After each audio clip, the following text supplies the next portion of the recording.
They all laughed at her. An old female mechanic with nothing but a rusted-out semi-truck and a limp dog by her side. They called it scrap, a waste of time. But that old semi was hiding more than rust. It held a secret compartment, a forgotten mission and a legacy her brother died protecting. What she uncovered inside didn't just rewrite his story. It gave her a second chance at her own. Before we dive in, if you believe in second chances and powerful true stories, hit subscribe and let us know in the comments where are you watching from. We love seeing how far these stories roll. The frost clung stubbornly to the edges of the Colorado Rockies as Sadie Whitlow tightened the collar of her denim jacket and pushed open the rusted gate of Birch Hollow salvage yard. She was no stranger to cold stares or cold metal. Years in the military taught her how to read both. But nothing she'd faced before felt quite like the half-buried, skeletal remains of the blue semi parked near the tree line. It wasn't just old, it was forgotten. Her boots crunched over gravel as her loyal Labrador, Buddy, trotted beside her, tail low, nose twitching at the scent of rust and old diesel. The truck sat like a carcass under a heavy sky, its frame pocked with corrosion, mirrors shattered, tires sunken into frozen mud.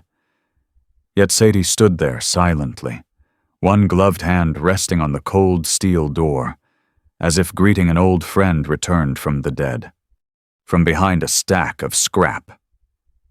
Two workers laughed. "That thing's a coffin on wheels," one jeered. "She gonna rebuild it or bury it?" The other chuckled. Sadie didn't flinch. She had heard worse. She had survived worse. And she wasn't here to prove them wrong. She was here to finish something much, much bigger.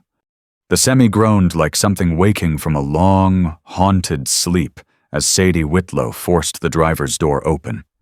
Dust billowed into the cold air, catching the light like ash. Inside, it smelled of old oil, mouse droppings, and time thick, unmoved time. The dashboard was cracked, the seat cushions shredded like dry leaves, and the windshield was a canvas of spiderweb fractures. But Sadie didn't flinch. She climbed inside like it was sacred ground. Buddy, her Labrador, followed with a soft grunt, his nails clicking on the metal floor. He paused near the rear wall of the cab, nose twitching, body stiff. Sadie watched him. She trusted that dog more than she trusted most people. He didn't bark, but his posture shifted head low, ears alert. Breath held like he was listening to something only he could hear. She crouched next to him, running her gloved hand along the cab floor. Cold, uneven. The welds here didn't look like factory work. She'd seen this kind of reinforcement before overseas, in military rigs that were never meant to be seen by civilians. That's when the feeling hit her. A stillness too deep to be natural. A knowing. Something had been sealed inside this truck. She leaned in, brushing years of dirt away from the seams near the back wall. The metal was smoother there, unnaturally so, almost surgical. Buddy let out a low, almost imperceptible growl, not from fear, but from warning. Sadie whispered, "You smell it too, don't you?" Buddy didn't move. His eyes never left that panel. Outside, the wind kicked up, whistling through the pine trees like a voice trying to reach her. She stood slowly and stepped back out of the cab, walking around the rear. From the outside, the back wall looked just like the rest of the rusted shell. But now, in the fading afternoon light, she noticed a faint line running vertically down the center, straight. Deliberate, too clean to be coincidence. She reached out, hand trembling slightly, and felt it a weld seam hidden beneath layers of paint and corrosion. That night, she didn't sleep. She sat in her small cabin, fire burning low. Buddy curled up beside her with his head on her foot. On the table before her lay the ownership papers, a screwdriver, a crowbar, and an old tactical flashlight she hadn't used in years. Her eyes kept drifting to the window, to where the semi now loomed in the garage. She couldn't shake the feeling that someone or something was watching. Not from the woods. Not from outside. From inside the truck. She sipped black coffee that had long gone cold and whispered into the dim light. What did they bury in you? The next morning, frost covered everything. Buddy was already pacing the yard before sunrise, his injured leg stiff but determined. He limped toward the truck and barked sharply at the rear, startling a flock of birds from the trees. Sadie followed, her heart heavy with anticipation. She opened the cab again and crouched near the floor panel. This time, she took the screwdriver and pried gently at the edge of one of the seams. Nothing moved, but she heard it that soft, hollow echo, not solid. There was a space beneath. Her hands shook, her breath steamed in the cold. And then a sound stopped her heart. Crunch, footsteps, snow, not hers, not Buddy's, coming from the tree line. She froze. Buddy growled low, lips peeled back in silent threat. Someone was out there, just beyond the edge of the woods. She couldn't see them, but she didn't have to. She knew that kind of silence. Predatory. Calculated. Waiting. Sadie grabbed Buddy's collar and whispered, "Inside. Now!" They backed into the garage and shut the door behind them. The semi loomed larger than life in the shadows. Not just a machine anymore, but a vault. A story. A secret. And now, someone else knew she had found it. As Buddy pressed against her side, Sadie rested her hand on the cold steel wall and whispered, more to herself than anyone. "You were never meant to be just a truck. Were you?" Something stirred in her chest, not quite fear, not quite purpose, but something had begun, and it wouldn't be silent much longer. By mid-afternoon, the snow had softened into a damp slush, and the sky was the color of old steel. Sadie Whitlow knelt by the semi's frame with a wrench in one hand and a flashlight in the other. She had been working since morning clearing out debris, tracing every weld, every bolt, every line of code in her mind. But Buddy wouldn't settle. The Labrador paced the edge of the clearing behind the cabin, tail stiff, nose in the air, every few minutes. He stopped, stared into the woods, then let out a quiet growl. Sadie had seen that look before during search missions, border checks, the kind of work where silence meant danger. She called out softly, "Buddy, what is it?" He didn't answer. Of course. But he didn't look away either. Then it happened. A snap, sharp and metallic, cut through the air, not from the truck, from the woods. Then a yelp. Sadie's heart slammed into her ribs. She dropped the wrench and ran. Buddy was down near the rear tire of the semi, one paw drawn up tight against his chest. His eyes were wide, breathing fast, and wrapped around his front leg was a metal trap, crude, spring-loaded, new. Not an old hunting relic. This had been set recently, deliberately. Sadie fell to her knees. "Oh no, hang on, boy." Her hands shook as she pried the trap open. The steel resisted, biting into her palms, then finally, with a harsh snap, released. Buddy whimpered, but didn't pull away.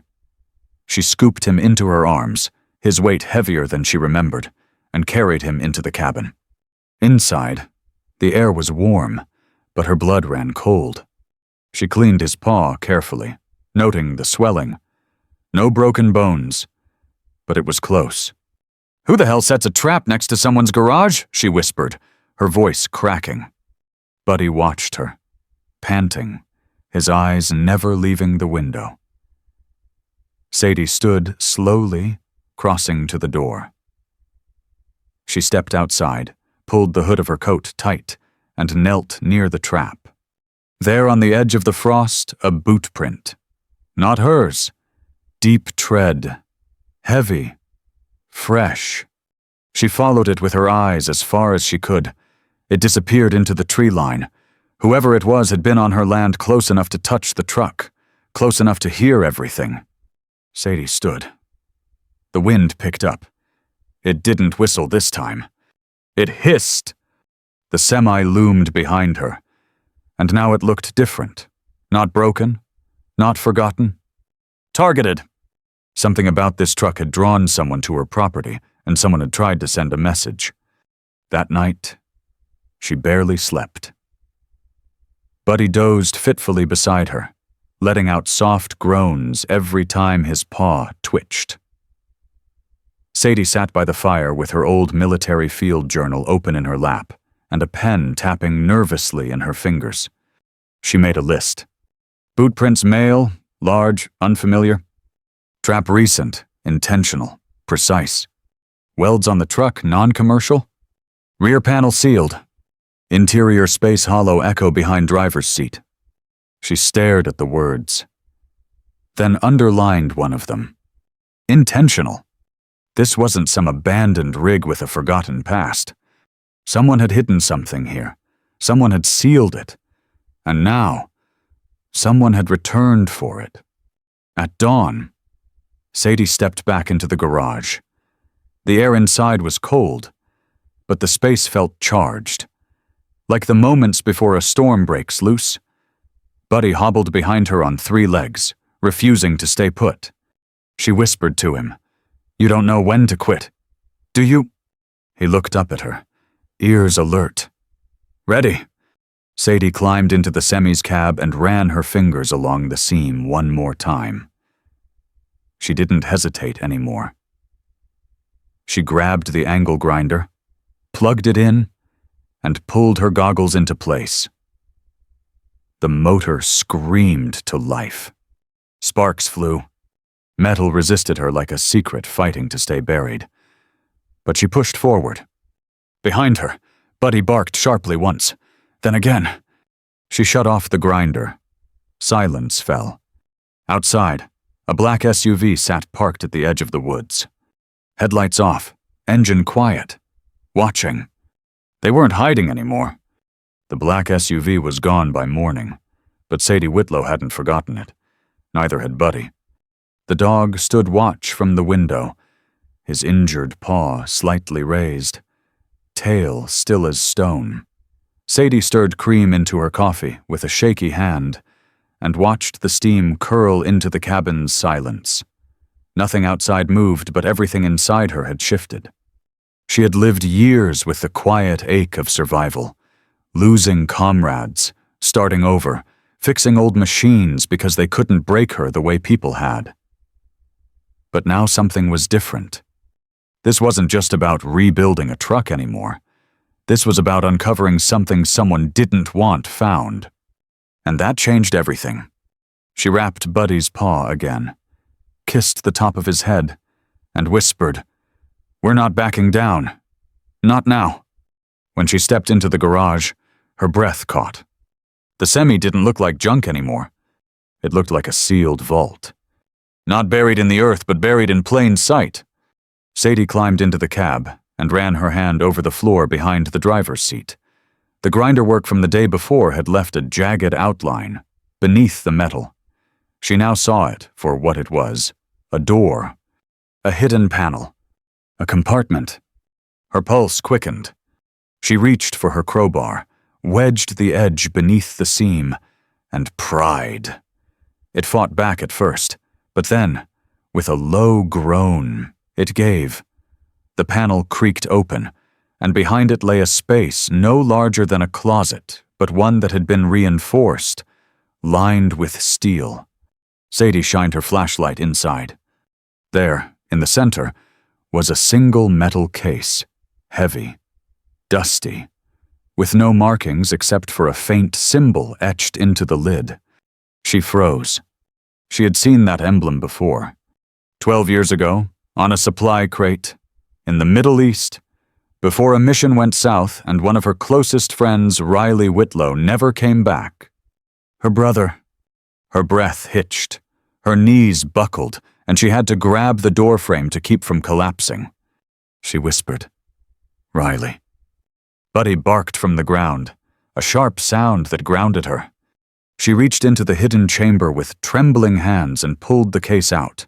It was heavier than she expected, the latches stiff with time. When she opened it, the smell hit first old paper, oil, steel. Inside, maps hand-drawn, photos, black and white, edges curled with age, a notebook, and a dog tag, R. Whitlow. Her throat closed. Sadie held the tag to her chest and wept for the first time in years, the kind of weeping that came from the marrow, the kind that only silence had ever witnessed. Buddy whined, nudging the ladder to the cab. He couldn't climb, but he was trying. "I know," she said softly. "I feel it too." She spread the documents on the cab floor. The maps traced routes through remote mountain passes, not supply chains, not military maneuvers, but escape routes for people, families, children. All marked with notes. Safe drop, Utah line. Avoid checkpoint. Dusk only. Pickup 3-7. One child injured. Her hands trembled. Riley hadn't vanished. He hadn't deserted. He had been rescuing people. This truck was never meant to carry cargo. It was a sanctuary on wheels. The pieces fell into place like the click of a lock turning. The precision welds, the sealed compartment, the quiet SUV in the woods, the trap, the message. Sadie leaned back against the cab wall, holding her brother's tag. They buried his story. And now, they want it to stay buried. But she knew one thing for certain. She wouldn't let it. Outside, the wind whispered through the trees again. But this time, she didn't feel hunted. She felt watched. By him. By Riley. By every life he'd tried to save. This wasn't just a project anymore. It was a mission passed down in silence. A legacy welded into steel. And now, it belonged to her. The next morning, the sky was bruised purple with storm clouds, and the air tasted like snow. But Sadie Whitlow had never felt clearer. She packed the documents into a weatherproof duffel, wrapped her brother's dog tag around her wrist like a vow, and tucked the hidden map inside her coat. Buddy, still limping, sat upright on the porch, eyes alert. He didn't bark when she stepped out, he just watched, like he understood this wasn't a morning like any other. "This is where it starts, boy," she said quietly. Sadie didn't know exactly where she was going, but she knew where she needed to start. An hour later, she stood in a modest brick office at the edge of town. The wooden sign above the door faded, but proud. E. Hastings, Legal Aid and Family Services. Eleanor Hastings had helped Sadie once years ago after a messy, dishonorable accusation nearly ruined her military benefits. Eleanor hadn't blinked. She listened, believed, and fought like a woman who'd buried her own battles and wasn't afraid of ghosts. When Eleanor opened the door and saw Sadie, her smile faded quickly. What happened? Sadie dropped the duffel on the desk. "I need help. But not the legal kind. I need someone who still believes the truth matters." She unzipped the bag and began to lay everything out. Maps, handwritten notes, photographs, coordinates. A notebook with Riley Whitlow's name on the inside cover.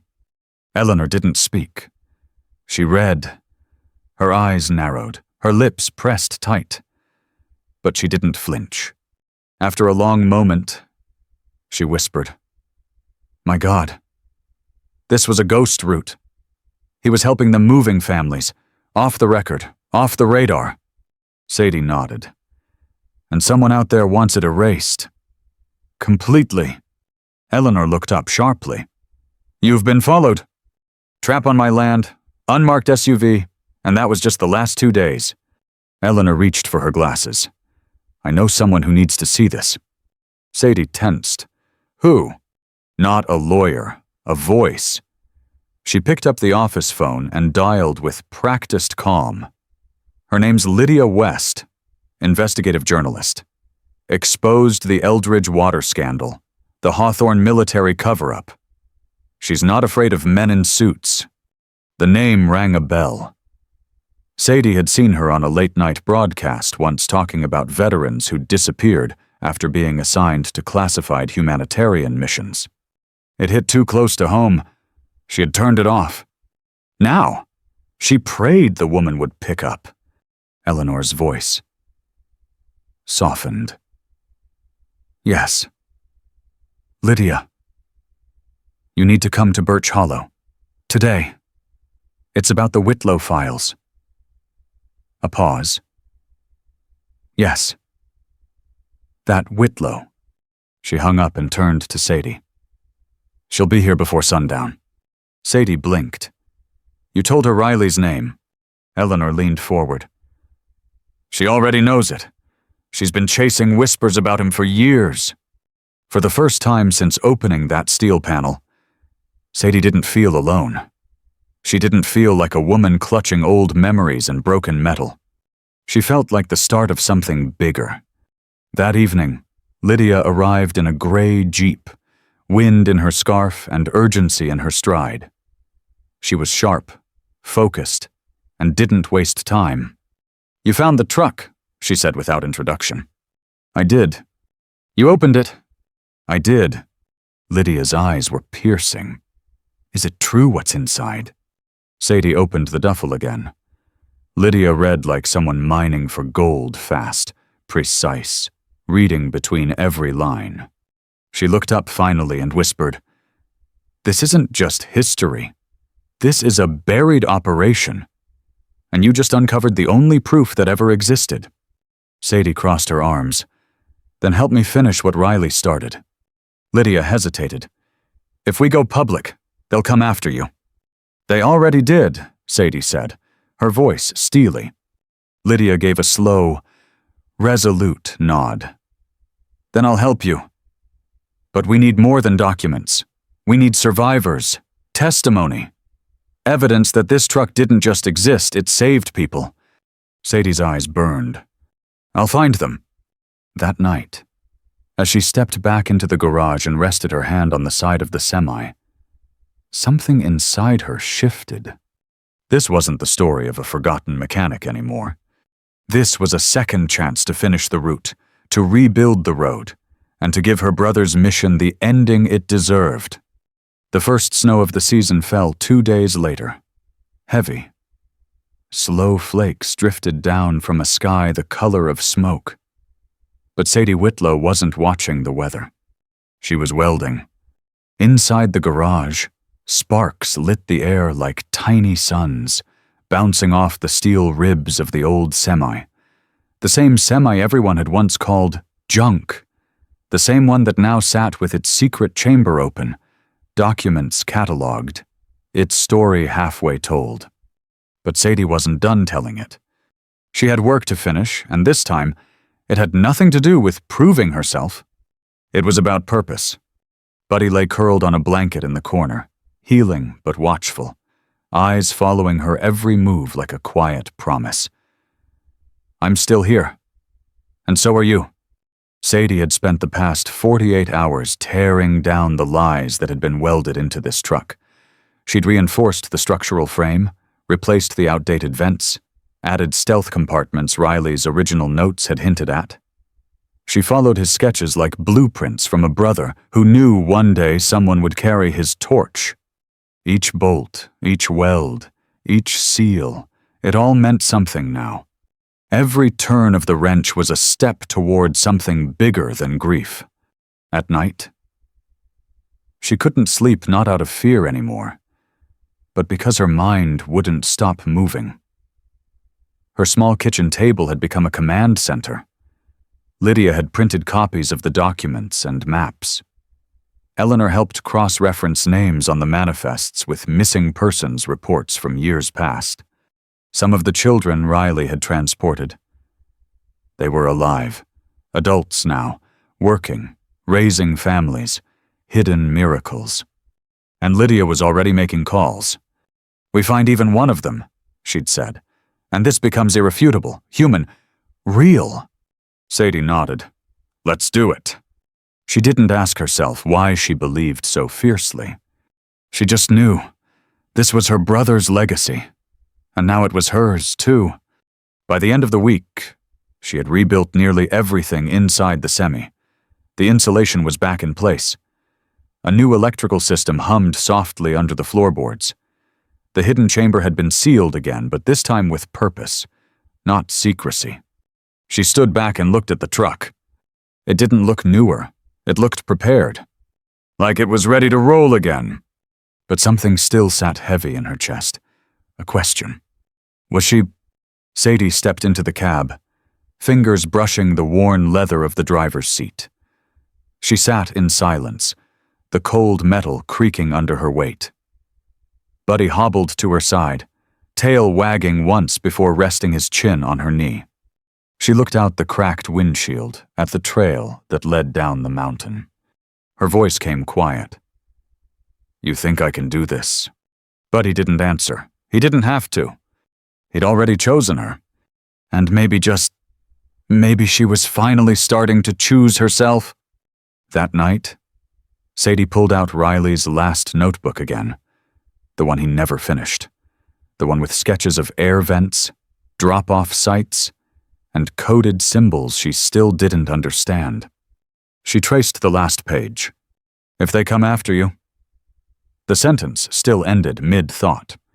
She whispered, "Well, they did, and I'm still here." The notebook trembled slightly in her grip. Sadie looked around her small cabin. The wood stove crackled. The heater hummed. A truck once dead and buried now breathed quietly in her garage. She had been buried too, by pain, by doubt, by a world that didn't think she had anything left to give. But this truck, this story, it had given her back to herself. And soon, it would give others the same. The next morning, with snow still falling, Sadie took a final walk around the semi.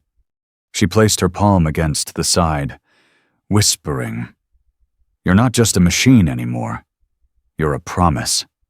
Buddy barked softly beside her, and for the first time in a long time, Sadie smiled. The road out of Birch Hollow was narrow, winding, and quiet, just the way Sadie Whitlow remembered it. But this time, the rumble in her chest wasn't anxiety. It was the engine. The old semi once dismissed as junk, mocked and forgotten, now hummed beneath her hands like a warhorse returned to the battlefield. Sadie sat in the driver's seat, both palms firm on the wheel. Buddy, healed but still cautious, rested beside her on the passenger side, his head raised, ears twitching. She looked over at him and smiled. "We're not running from anything," she said softly. "We're running toward it." Behind them, the garage was empty, the house locked, her past still real, still part of her, but no longer holding her in place. What lay ahead? She didn't know exactly, but she knew this. Riley's story deserved the road. And now, so did hers. It had taken weeks of work, weeks of welding, restoring, measuring building with her hands what grief had nearly broken in her heart. But the truck was more than ready. It was equipped, not just with reinforced panels, hidden compartments, and Riley's original escape modifications, but with something more powerful. A story, a legacy, a reason. Lydia West had filmed every step of the rebuild, every document cataloged, every weld explained. Soon, the first video would go live, It wouldn't be just a headline. It would be a reckoning. But Sadie wasn't staying to watch it unfold on a screen. She had places to go. The town barely noticed her at first. But as the semi crept slowly down Main Street, all conversation stopped. The same folks who once smirked when she hauled it in on a flatbed now stood on the sidewalk, mouths slightly open. Not because it was pretty, it wasn't. It was strong, it was silent, and it was moving. Some looked away, unsure what they were feeling. Others just nodded quiet, respectful, like maybe, just maybe, they were seeing her for the first time. Sadie didn't wave. She didn't need to. She wasn't driving for recognition. She was driving because she couldn't sit still anymore. Beyond the town, the road opened wide, and snowflakes drifted gently in the sun. Mountains loomed on the horizon, old, steady, watchful. Sadie felt her chest rise with something she hadn't felt in years. Peace. Not because everything was solved, but because she was finally in motion. Riley's notebook lay open beside her. Pages marked, maps highlighted.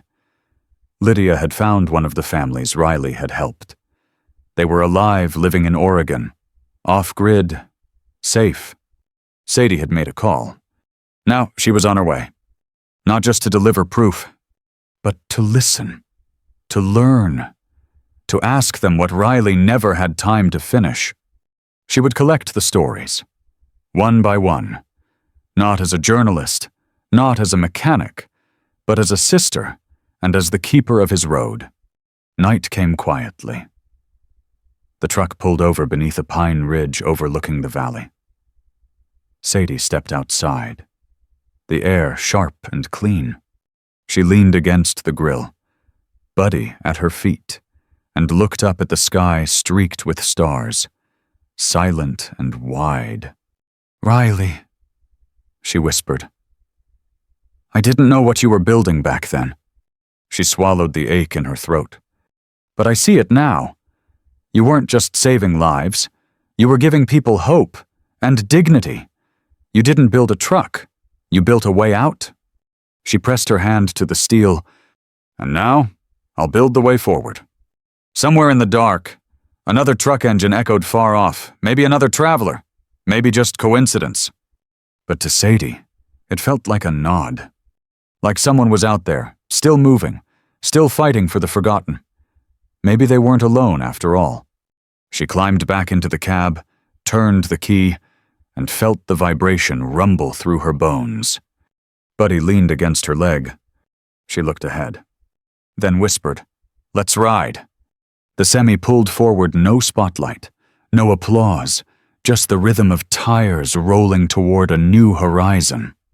And on the back of the truck, freshly stenciled in clean, bold letters, Whitlow Line, no one left behind. Some journeys aren't measured in miles, they're measured in healing. Sadie Whitlow didn't set out to become a hero. She just wanted to fix an old truck and quiet the noise in her head.